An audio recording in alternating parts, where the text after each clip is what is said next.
pessoal do meu canal, tudo bem com vocês? Bom, eu espero que sim. No vídeo de hoje está começando mais um episódio do podcast Encontro com Propósito. Sejam muito bem-vindos.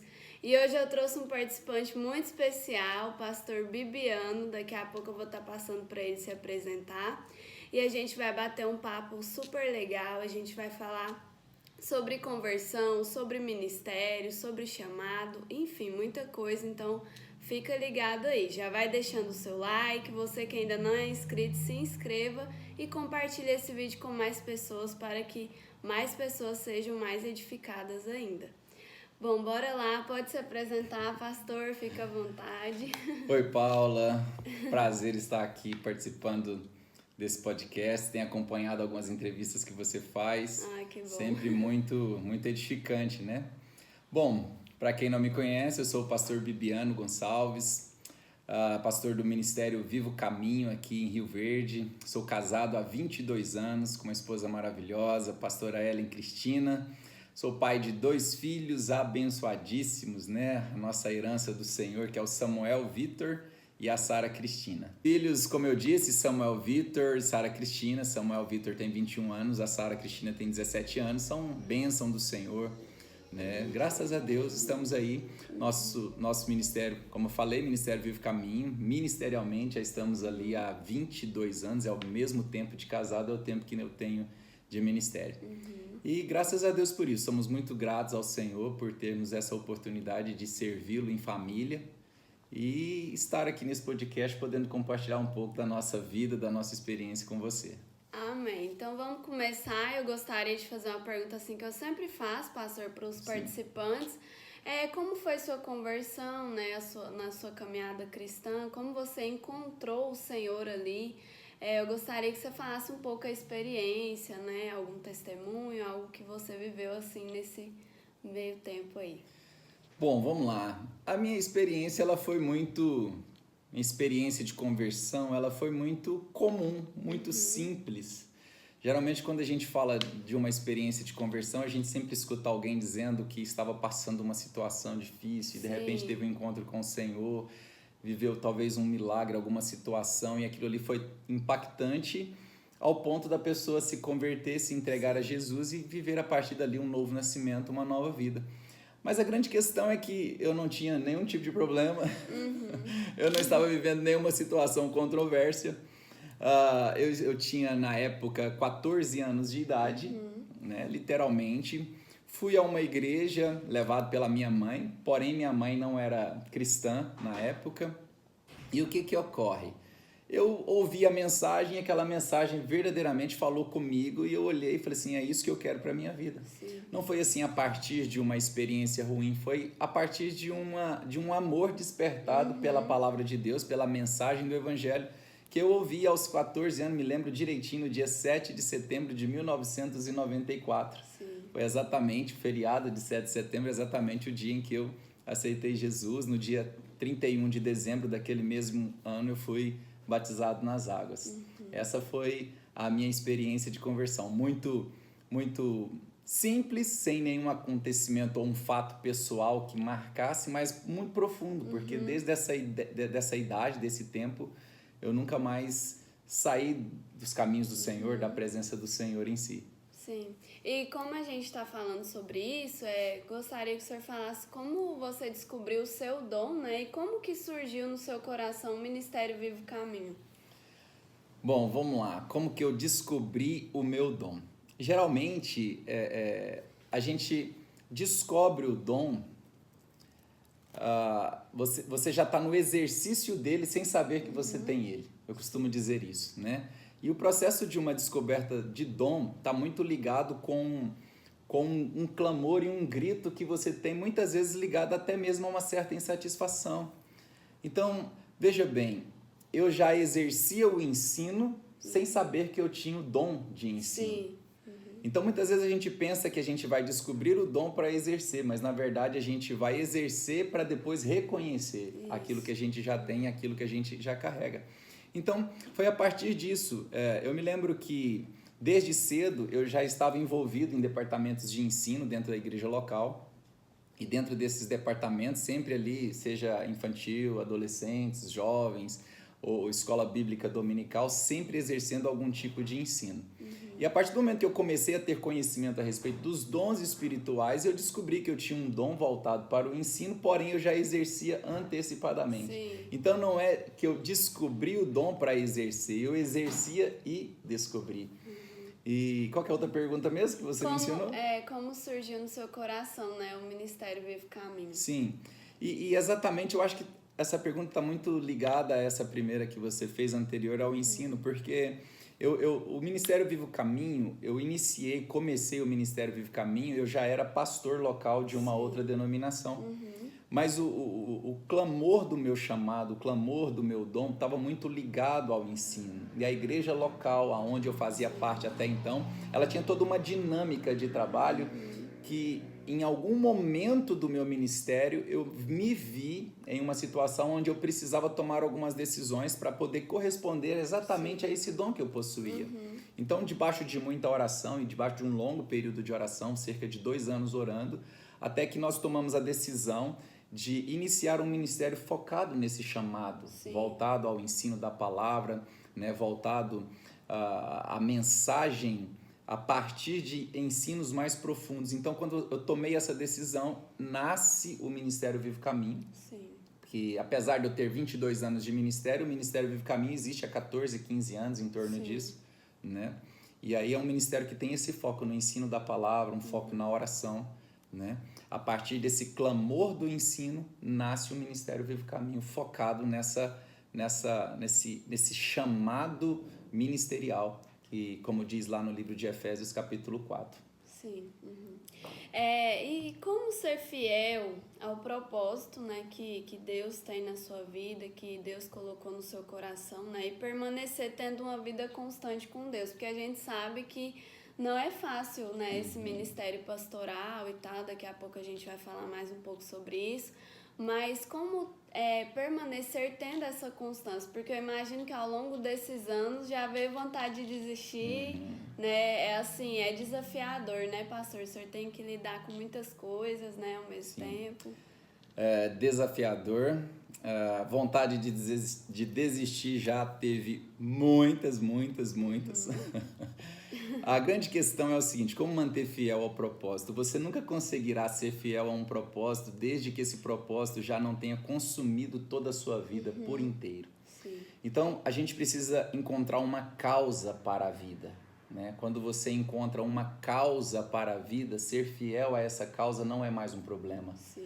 Então, imagine, né? Quando você descobre uma causa, talvez o desafio seja a constância, conforme a pergunta. Agora, a questão da constância, ser constante não é uma característica espiritual, vamos dizer assim. Ser constante é uma disciplina de alma. Então, a partir do momento em que você estabelece uma disciplina para si mesmo, você não vai ter dificuldade de ser constante naquele chamado espiritual, pastoral, de ensino que você tem, porque a constância, ela é a partir do desenvolvimento de uma disciplina. Agora, pense comigo, eu tenho uma causa que consumiu, uma causa pela qual eu vivo e uma causa pela qual eu morro. Se eu tenho uma causa para viver, eu não teria dificuldade de ser fiel a essa causa. E agora que eu tenho uma disciplina desenvolvida de constância, essa disciplina é como se ela servisse de uma base para que toda essa causa permanecesse por longos e longos anos, apesar das dificuldades que vêm, apesar das vontades que aparecem. Mas tudo isso são situações que vêm, mas são situações que vão. Né? A permanência é o critério, a constância é um critério, que também não será difícil a partir do momento em que aquilo que você encontrou como causa automaticamente é muito maior do que as questões ou as dificuldades que vêm para poder quebrar esse ritmo ministerial que se tem há anos, né? 22 anos é um bom tempo já, né, vivido. Houve muitas situações para quebrar esse ritmo, porém o propósito que te consome é muito maior, é muito mais forte, é muito mais intenso. É algo que queima no nosso É coração, algo que né, queima. pastor? Exatamente. E às vezes a gente acorda tão assim, né? Tipo assim, às vezes desmotivado e tal, mas acontece algo e o Senhor não. O Senhor vem e confirma mais uma vez e isso continua queimando no nosso coração. E é exatamente isso que o Senhor falou, né? É o chamado, né? A palavra chamado vem de chama, Sim. de fogo. Então é algo que queima. Quando Moisés foi chamado por Deus, Deus usou a figura do fogo, né? Era uma sarça que não se consumia, era um fogo que não se apagava. Agora imagina o ambiente daquela sarça era um ambiente de deserto, que durante o dia é calor, à noite é muito frio. Sim. E era muito comum naquela época no deserto você ter alguns gravetos, né, que pegavam fogo, mas logo à medida em que a temperatura do deserto ia caindo, ali se apagava. Mas o que chamou a atenção de Moisés é que aquele fogo não se apagava. Ele era acostumado a ver aqueles fogos acender, mas também era acostumado a ver o fogo acender e apagar.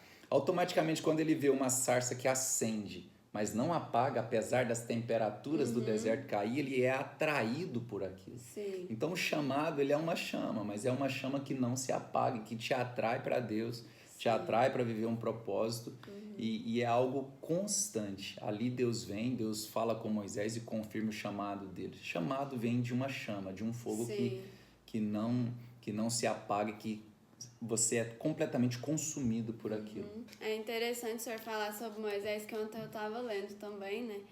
E quando o Senhor fala, né, para ele o que ele devia fazer, o seu chamado ali, ele fala que ele não era bom, né, de falar na sua oratória e tal. Aí o Senhor falaram, vai com você, ele vai falar por você e tal.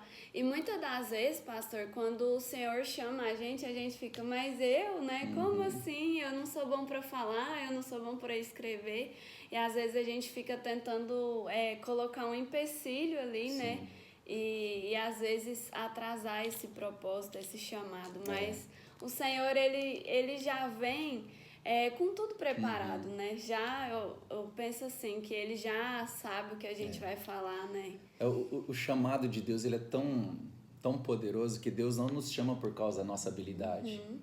A habilidade não é um critério para o chamado. Sim. Porque Deus, ele capacita os chamados, né? Tanto que a Bíblia nos diz que Moisés, quando ele estava no Egito, ele era poderoso em palavras. Sim. Mas quando Deus chama ele, o argumento que ele usa é não sei falar. O que aconteceu com Moisés, que de um homem poderoso em palavras no Egito, ele se torna alguém que não sabia falar no deserto? Algo aconteceu. Então, assim, a habilidade de Moisés não foi o critério para o chamado de Moisés, porque simplesmente é como se de alguma forma, não que Deus ignore a nossa habilidade, mas não é a habilidade o critério principal, porque Deus, ele capacita aqueles que ele escolhe. Sim. Bom, a próxima pergunta é, como que o Senhor, né, se prepara para os cultos, para as ministrações, né? Porque a gente sabe que para o culto fluir precisa de uma preparação antes, uma preparação em casa. E eu gostaria que o senhor falasse mais a respeito disso. A gente precisa entender algumas coisas aí. Primeiramente, como que você se prepara, né? Na verdade, a gente não prepara o culto, a gente não prepara a pregação, a gente precisa entender que a gente precisa preparar o pregador. Sim. Né? A gente prepara... você é como se a gente tivesse que ler para pregar, estudar para pregar. Na verdade, a gente deve estudar a Bíblia para se alimentar, né? Porque você não prepara a pregação, você prepara o pregador. Sim. E isso é muito importante. Você, como pregador, está pronto, como pregador está preparado. Por isso que você lê a Bíblia para alimentar o seu espírito, não propriamente para poder pregar uma mensagem. Por isso que o obreiro tem que estar o tempo todo pronto, né? Esse é um princípio. E quando a gente fala para o culto fluir, a gente precisa entender o que nós estamos entendendo sobre o culto fluir, né? Esse culto fluir depende único e exclusivamente do pregador, depende único e exclusivamente da pregação. O culto fluir depende de nós olharmos e falarmos assim, as pessoas choraram, quebrantaram. O culto não fluiu porque algumas pessoas não sentiram nada naquele ambiente. Então, entender separadamente cada uma dessas coisas, porque muitas vezes não vai haver um sinal de emoção naquele ambiente de culto, mas fluiu. Porque qual é o sinal de que um culto fluiu? É quando na segunda-feira as pessoas olham e conseguem viver completamente a palavra, o ensino que foi pregado no domingo à noite. Quando na realidade do dia a dia a gente consegue ver as transformações exercidas pelo ensino do dia anterior. Sim. Então, o fluir do culto está muito ligado com a obra do Espírito Santo interiormente na vida de cada um que está ali, porém nos dias posteriores àquilo que foi ensinado. Então, a gente nunca vai saber o que foi o fluir se a gente partir de uma perspectiva de que o fluir vem a partir das mudanças no comportamento das pessoas no dia seguinte à mensagem. Porque se nós interpretarmos o fluir do culto a partir das emoções do ambiente, pode ser que eu chore de alegria no domingo à noite, ou melhor, no domingo à noite e na segunda-feira eu estou chorando pelas tristezas que todo mundo chora. Mas assim, você pode me perguntar, você tem alguma prática pessoal antes do culto? Tenho. Eu acho que o processo de preparação do pregador existe, né? E eu tenho, sim, um período, eu praticamente chego nos cultos média de 3 horas antes do culto mesmo. Tenho ali um período de oração, um período de meditação no Evangelho, orando ao Senhor, buscando em Deus uma palavra que venha de encontro com as pessoas que vão estar ali, né? E eu acredito muito nisso, que existe essa ideia, esse tempo dedicado para a preparação de algo que vai ser ministrado. Né? Porém, também acredito que esse pregador, de uma forma pessoal e individual, ele deve estar pronto. E também acredito que o resultado desse fluir de culto talvez não é conhecido por nós, porque a gente não sabe o que ocorreu na vida dessas pessoas pós-culto. E isso é algo que saberemos talvez de uma ou de outra pessoa, ou talvez nunca saberemos. Sempre entendendo que o fluir não está ligado apenas numa movimentação emocional do ambiente, mas também nas transformações diárias que essas pessoas têm nos períodos dos dias que terminam pós-reunião do domingo ou do culto que a pessoa participa. Eu gostaria que o senhor falasse também quais são os desafios e os privilégios, né? Tanto do pastoreio, como do matrimônio, como da paternidade, né? O senhor aí nesses 3. Gente, olha só.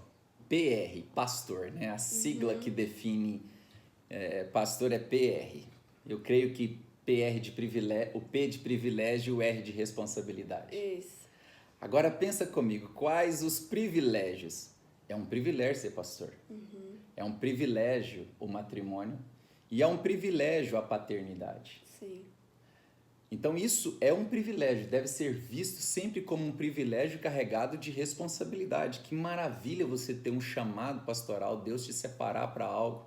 Que maravilha você ter um casamento, uma família, que maravilha você poder ser pai. Então isso é um privilégio, mas qual o grande desafio envolvendo essas 3 coisas? É você poder ter uma vida onde o matrimônio, a paternidade e o pastoreio estejam alinhados. Por que esse é o grande desafio? Porque às vezes você pode ter a vida, o pastoreamento desalinhado com a vida matrimonial, ou você pode ter uma vida matrimonial desalinhada da sua vida de paternidade. Então, quem olha no pai está vendo uma pessoa diferente do pastor. Então, o pastor talvez ele tenha uma vida como pastor, mas a vida como pai, a vida como marido. Então, as coisas, o ministério, o matrimônio e a paternidade, ela precisa estar numa órbita correta. Ela precisa estar numa ordem onde um confirma a outra coisa. Onde quem olha para aquele pastor, para aquele marido, para aquele pai, vê exatamente as marcas corretas que precisam ver de uma forma completamente alinhada, para que não haja confusão, para que não haja... Eu acho que é um privilégio, mas ao mesmo tempo o desafio é fazer com que esses 3 privilégios estejam alinhados no mesmo caminhar. E o que não é tão fácil, né?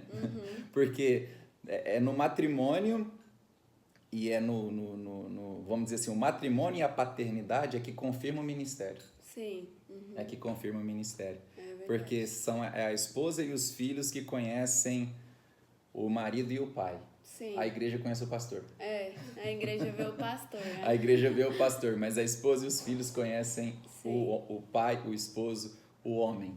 Sim. A humanidade daquele pastor. A igreja conhece a espiritualidade daquele pastor, o dom daquele pastor.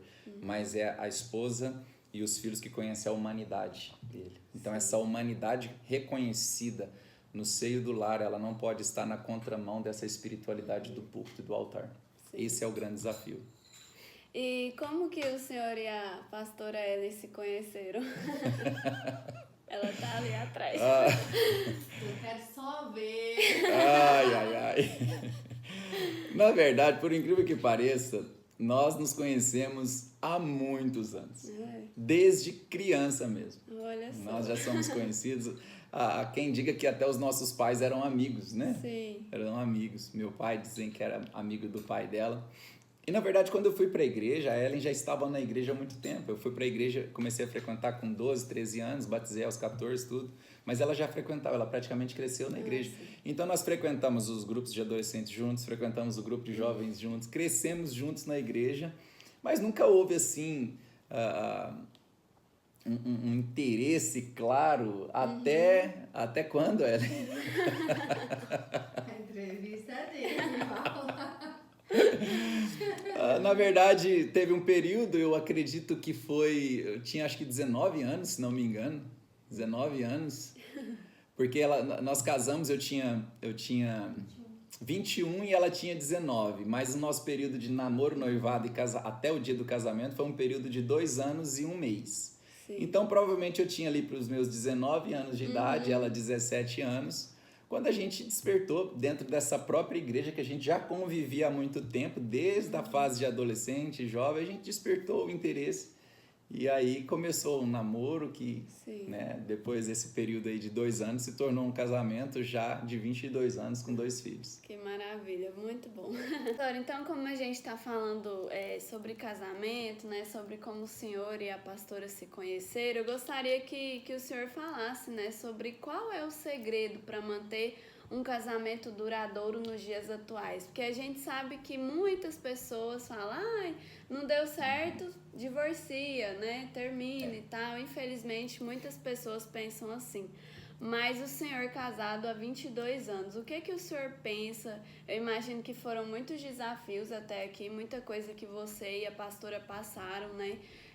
Tanto vocês dois como os filhos. Mas qual que é o desafio, né? O que para o senhor é, assim, indiscutível, que não pode faltar? Bom, tem alguns pontos aí muito importantes. Primeira coisa, quando a gente fala sobre casamento, a gente precisa ir à origem, à ideia de tudo, quando Deus fez tudo, lá no início, no jardim.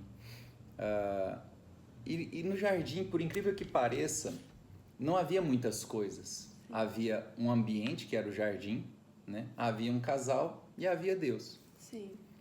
Em outras palavras, havia a família, havia a estrutura do ambiente, que era o jardim, e havia a presença do Senhor. A gente vive um tempo onde parece que se precisa de muita coisa para viver um casamento abençoado, para viver um casamento duradouro. Mas, na verdade, não se precisa de muita coisa. Né? Você precisa de ter ali o seu lar, sua estrutura, jardim. Você precisa de ter a sua esposa, o seu cônjuge, e você precisa principalmente da presença de Deus. Mas dentro dessa ideia, só para mencionar, para combater essa ideia de que se precisa muito. E na verdade não se precisa muito. Por que não se precisa muito? Porque a gente precisa entender que um casamento duradouro não parte do princípio daquilo que eu vivo, que eu entro para receber. Então, todo casamento duradouro, a consciência do casal deve ser: eu não estou num casamento para receber, ainda que seja lícito receber. Mas eu não entro para receber.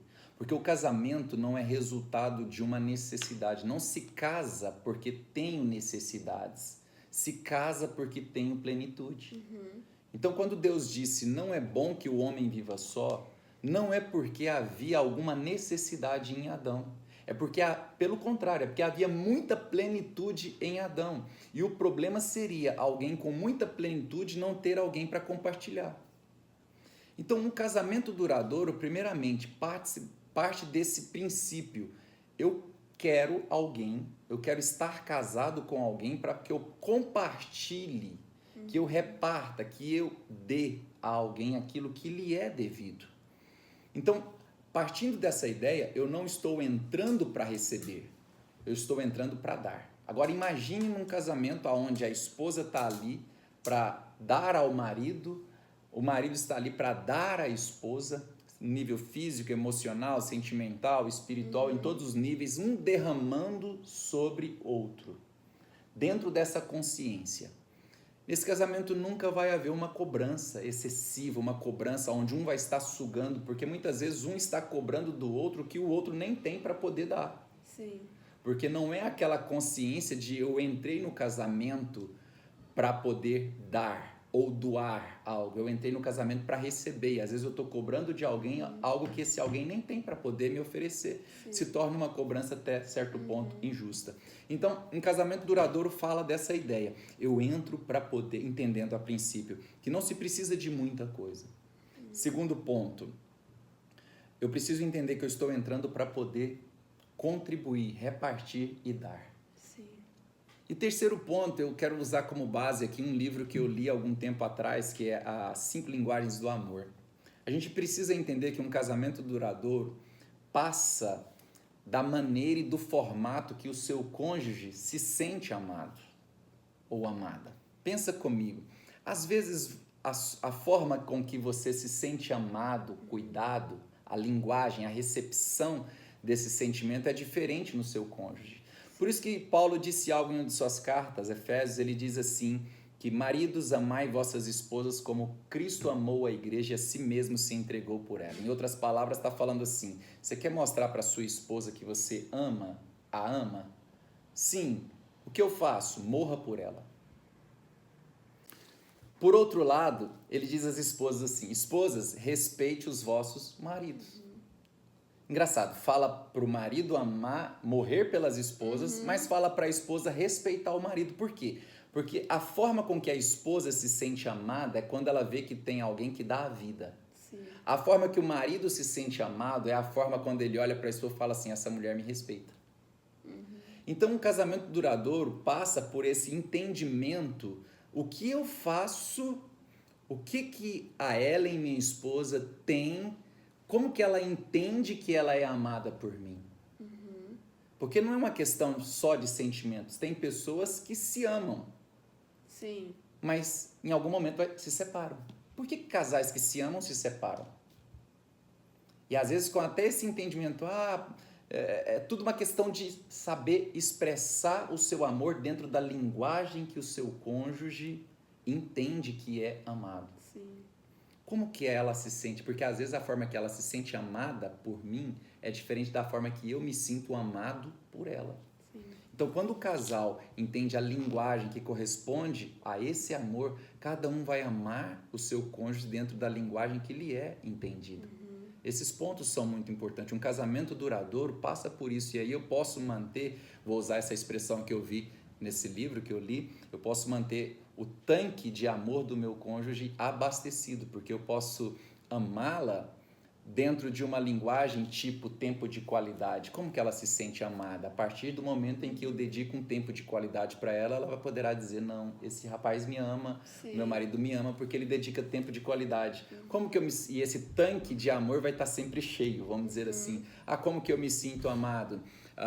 Palavras de afirmação, talvez, ou algum outro ponto, e ela entendendo isso, mantém esse tanque de amor também abastecido. Sim. E isso faz com que o casamento se torne cada vez mais duradouro. Amém. Eu tô aqui aprendendo, né?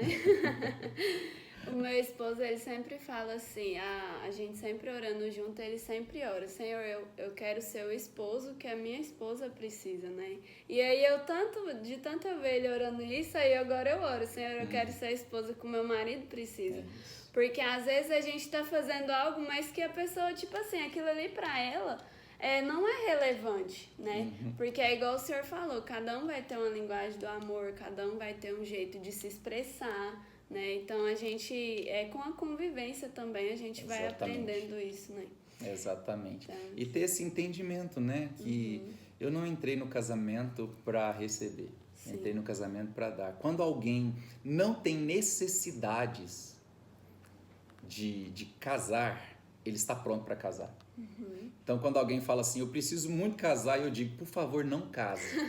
Não case que você vai fazer mal a alguém. Mas quando alguém diz assim, eu tô feliz, tá? Tô satisfeito, tô pleno, minha vida tá uma bênção. Mas você não tem ninguém do lado, você sente só? Não me sinto só.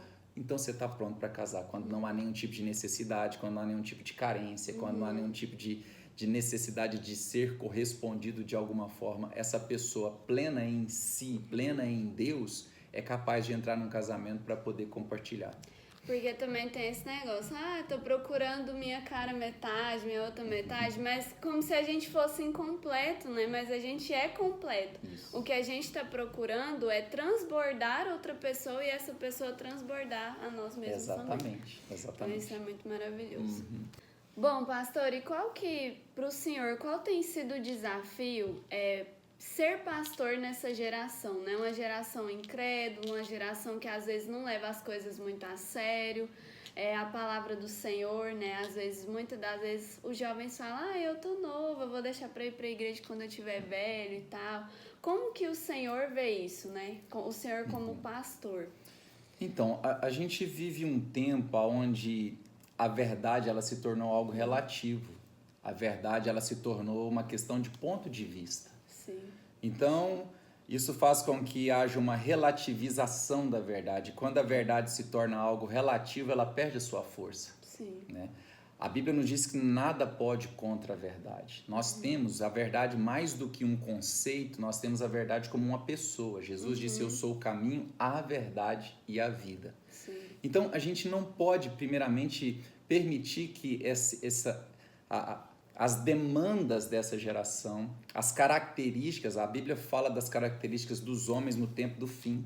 Sim. Então, a gente não pode deixar que essas características e as demandas dessa geração seja um fator de negociação da verdade. Então, o que acontece? No meio de tudo isso, uma verdade relativa, ela se torna negociável. Sim. E nós não podemos negociar a verdade de Deus em nome de uma pressa, de repente uma geração que quer tudo para ontem. Deus ele não é mágico, né? Deus ele é construtor. Então Deus ele respeita processos. Sim. Existe processos, não há atalhos no reino, não há atalhos no caminho. Existe todo um processo, né? Se a gente pensar, Deus ele de alguma forma ele considera muito mais os nossos tempos de preparação do que propriamente os nossos tempos de manifestação. Pensa comigo, João Batista ficou de 17 a 20 anos no deserto, num período de preparação para a manifestação de 6 meses de ministério. Por quê? Porque o período de manifestação, o que vale não é o tempo do exercício daquilo que se faz, mas o impacto daquilo que se faz. Em 6 meses, João Batista trouxe um impacto muito forte, ao ponto de preparar uma geração inteira para o caminho, para a chegada do Senhor Jesus. Sim. Jesus, ele ficou 30 anos escondidos para 3 anos de ministério. E olha o impacto de 3 anos. Sim. Ao ponto da humanidade ser dividida antes e depois de Jesus. Então, o tempo de preparação faz com que é tão importante para que no tempo de manifestação haja um impacto. Então, se nós acharmos que se nós formos viver uma relativização da verdade, ela vai ser diluída. Por consequência disso, o que vai ocorrer? Nós vamos se tornar pessoas imediatistas por não respeitar os processos. Queremos tudo para hoje, porque hoje tudo é muito rápido, né? Sim. Se a gente quer uma comida, você leva no micro-ondas, rapidinho está pronto. Você quer outra coisa, rapidinho está pronto, tudo pronto. Mas isso mostra que existe algo muito artificial. Tudo que é rápido é artificial. Sim. Mas tudo que passa pelos processos corretos se torna algo também sustentável. E talvez o maior desafio, talvez para nós como pastores, para a igreja, eu diria uma coisa aqui muito importante. Talvez o nosso grande desafio está ligado a um grande erro. E eu diria o seguinte, talvez nós temos demandas hoje, situações hoje na nossa geração que não tínhamos há 20, 30 anos atrás. E quando eu falo sobre essas demandas e situações, eu estou falando exatamente o seguinte: nós vivemos uma espiritualidade que ela foi, de certa forma, ela foi separada da nossa humanidade. Então, quando você chega num tempo como o nosso tempo atual, onde a gente enfrenta uma série de situações aparentemente novas, a nossa espiritualidade não revestiu a nossa humanidade para suportar essa demanda nova de desafios que a gente tem, né, no meio da juventude, no meio dos adolescentes, no meio dos casais, das famílias em geral, que a gente poderia citar muitas coisas, mas enfim. Nós separamos a espiritualidade da nossa humanidade. Veja bem, Jesus, o ensino de Jesus é para que nós não fôssemos carnais.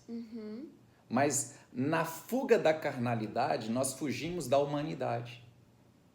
Então, pensa, Filipenses capítulo 2 nos diz assim que ele, sendo Deus, não usurpou, não considerou que o ser igual a Deus era algo que devia pegar-se. Mas esvaziou, tornou-se homem, sendo reconhecido em figura humana. Um Deus que foi reconhecido na figura humana. Como que Deus foi reconhecido? Na humanidade. Sim. Na humanidade. Então, qual foi o nosso grande erro? Nós nos tornamos tão espiritual para o céu que nós deixamos a nossa humanidade na terra.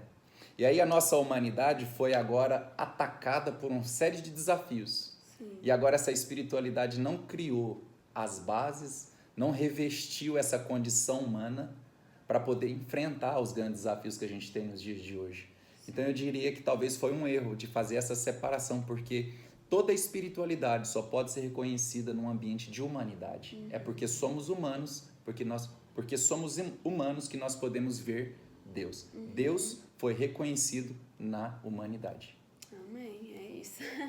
E já que a gente tocou nesse assunto, hoje a gente vê, pastor, uma geração que está adoecendo, né? Sim.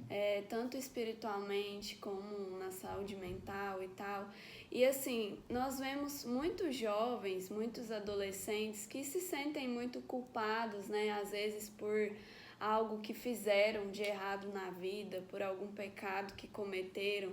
E às vezes elas sentem que não tem perdão para elas, ou que, tipo assim, elas precisam mudar toda a sua vida antes para poder se achegar ao Senhor.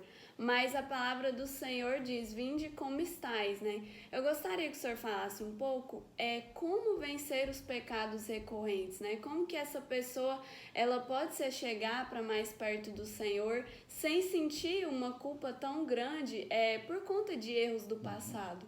Sim. Veja bem, pensa comigo. Deus ele não trabalha com a culpa. A culpa não é uma matéria-prima de Deus. Então, se nós olharmos, por exemplo, para o ambiente do Jardim do Éden, a gente sabe que dentro da ordem da queda do homem, quem foi a pessoa culpada não foi Adão. A pessoa culpada foi Eva. Sim. E foi a mulher, Eva, que deu lugar, que deu ouvidos à serpente, comeu do fruto e deu ao marido. Sim. Então, o critério da culpa, a ordem certa, nós atribuiríamos a Eva a culpa. Porque foi ela que deu ouvido. Mas veja bem, quando Deus chega no jardim, ele não procura Eva. Ele procura Adão. A pergunta de Deus é: Adão, onde tu estás? Por que Deus procurou Adão? Por que ele não procurou a pessoa culpada? Por que ele não procurou Eva, se ela foi a culpada? Deus não procurou Eva. Deus procurou Adão, porque Adão não era culpado, mas ele era o responsável. Sim. Então Deus não trabalha com a culpa. Deus trabalha com a responsabilidade. Agora entenda uma coisa: a culpa não é matéria-prima de Deus para poder gerar arrependimento. A matéria-prima de Deus para gerar arrependimento é o amor. Sim. Que constrange, o amor que convence. Por isso que a Bíblia diz que o amor lança fora todo medo, porque culpa se remete ao medo. Toda pessoa que se sente culpada, por trás ele tem um medo de consequência. Então, culpa, medo, são sentimentos que remetem a questões de consequência, a questões de rejeição, ao ponto de Adão e Eva se esconderem de Deus. Eles tiveram medo de Deus. Então, essa não é uma matéria-prima para gerar arrependimento. Então, de repente, se tem jovens, pessoas que têm uma crise, situações de pecados recorrentes, o sentimento de culpa não está sendo gerado pelo Espírito Santo. Porque a vitória sobre pecados recorrentes não está ligado ao quanto eu me esforço para vencê-los. Não é resultado de um esforço carnal, é resultado de uma entrega espiritual. Não é o quanto eu me esforço carnalmente que eu vou vencer as quedas carnais ou as tendências carnais ou os pecados em si. Porque carne não milita contra carne. A Bíblia diz que a carne milita contra o espírito e o espírito milita contra a carne porque ambos são opostos entre si. Então não é o quanto eu estou me esforçando carnalmente para vencer as tendências da carne. É o quanto eu estou me entregando espiritualmente ao ponto de me edificar no espírito num nível mais alto do que as próprias tendências carnais e estabelecer ali um governo. Então eu poderia dizer para esses jovens ou para qualquer pessoa assim, por mais que você esteja nessa tendência recorrente de pecado, a Bíblia diz que o Espírito Santo nos assiste em nossa fraqueza. Sim. Se entregue ao Espírito Santo. Se entregue a um relacionamento com o Senhor. A melhor coisa para se fazer diante de uma acusação do diabo é ignorar. Ignorar a acusação é algo que nós precisaríamos fazer independente do sentimento que a gente tem. Sim.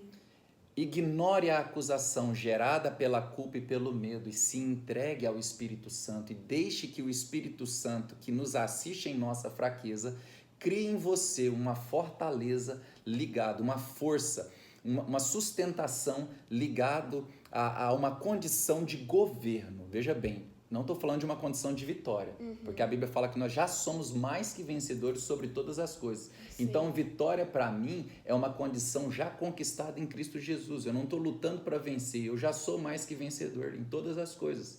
Na verdade, eu estou me estabelecendo numa condição de governo. Sim. Governo sobre a carne. Então, não é fruto de um esforço carnal, é fruto de uma entrega espiritual. Amém. A questão, só complementando para encerrar, é que a gente acha que a gente não pode, encerrar essa pergunta, a gente não pode se entregar espiritualmente por causa da culpa relacionada às questões carnais. Sim. Muito pelo contrário, é aí que eu tenho que me entregar. Eu não posso me entregar, olha o que eu estou fazendo, eu não posso me entregar, olha o que eu estou falando, olha o que eu estou vendo, né? Quantas pessoas entregues a tantas situações. Não é você não pode porque, é porque você está assim que você pode. Que você pode. Sim, amém. Bom, então, pastor, a gente está sendo aqui muito edificado. Eu primeiro, né? Depois vocês aí que estão nos assistindo. E assim, para a gente encerrar, eu gostaria que o senhor deixasse uma mensagem de encorajamento para as pessoas que estão nos assistindo, né? Falasse o que Deus tocou aí no seu coração. Amém. O que eu queria falar para você que está aqui acompanhando, né, esse podcast, essa entrevista, ame a Deus sobre todas as coisas. Você nunca perderá por amar a Deus. A Bíblia nos diz assim que todas as coisas cooperam para o bem dos que amam a Deus. Veja bem, a Bíblia não está dizendo que todas as coisas cooperam para todo mundo. Não. Todas as coisas cooperam para o bem daqueles que amam a Deus. Existe uma seleção. Essa seleção é feita para aqueles que amam a Deus. Então, ame ao Senhor sobre todas as coisas. Ame a Deus, sabe? Tenha uma vida de relacionamento com Deus. Não deixe nenhuma situação separar, quebrar o seu relacionamento com o Senhor. A partir desse momento que você começa a se relacionar com Deus, Ele vai começar a trazer dentro de você toda uma confirmação de quem você é nele e propriamente aquilo que Ele tem para fazer na sua vida através de você. Veja bem, no relacionamento de amor é construído nossa identidade e nesse relacionamento de amor é construído o nosso propósito, sabe? É mais ou menos assim, Ele te chama para Ele, para depois Ele enviar você em prol de um propósito dEle. Até aquilo que Ele tem para que você faça já foi criado na pessoa dEle. Então tudo é a partir de um relacionamento. Nada, absolutamente nada pode separar você do amor de Deus. Você é único, você foi criado de uma forma única. Não há ninguém nesse mundo como você. Deus, no seu poder criativo, fez você único. Sabe? Pensa comigo. Fez você único em todos os períodos de tempos que existe. Nunca houve no passado e nunca haverá no futuro alguém como você. Nunca. Então, você vai jogar essa única existência fora? Você não pode jogar a sua única existência fora. Nunca mais haverá e nunca houve, nunca mais haverá. Não jogue a sua existência fora. E qual a melhor forma de viver essa existência? A Bíblia diz: a vida eterna é essa, que conheçam a Deus. Relacione com o Senhor, sabe? Deus está desejoso de se revelar cada vez mais a você. Se relacione em amor, sem nenhum tipo de barreira, sem nenhum tipo de constrangimento, sem nenhum tipo de medo, sem nenhum tipo de separação. E a partir desse relacionamento, origem e destino serão revelados a você. De onde você veio e para onde você vai, tudo se tornará cada vez mais claro a partir de um relacionamento com Deus. Lembre-se que nem olhos viram, nem ouvidos ouviram, nem jamais penetrou em coração humano o que Deus tem preparado para aqueles que o amam, o que Deus tem preparado para aqueles que o buscam. O amor sempre será um critério para a revelação daquilo que Deus é e daquilo que Deus tem para você. Amém, glória a Deus. Então, pessoal, para a gente encerrar, eu quero... a gente vai estar fazendo uma oração, né? Eu vou passar essa parte pro pastor. E aí eu vou vir fazer os agradecimentos e a gente encerra o vídeo, amém? Amém. Vamos orar? Senhor, em nome de Jesus, eu quero colocar na tua presença cada pessoa que vai ser tocada, alcançada por esse podcast. Senhor, que o Senhor use cada uma dessas palavras, cada uma dessas respostas de uma forma libertadora, que seja um instrumento de cura para o corpo, para as emoções, para os sentimentos de cada um. Eu quero declarar o teu favor, a tua bênção, e onde essa mensagem chegar, onde essa oração for ouvida, que milagres do Senhor se estabeleçam na vida de cada um. Em nome do Senhor Jesus Cristo, Pai. Obrigado pela vida da Paula, pela iniciativa, que o Senhor possa levantá-la cada vez mais como instrumento do Senhor para o seu tempo e para a sua geração, hoje e para sempre. Amém. Amém.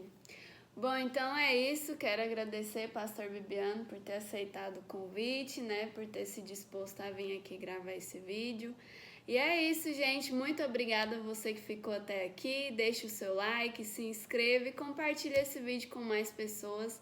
Esse é o pastor Bibiano, é o pastor da igreja que a gente frequenta, eu e meu esposo. Você que tem interesse, né, vai lá visitar a gente, vai lá cultuar conosco, vai ser um prazer te receber lá.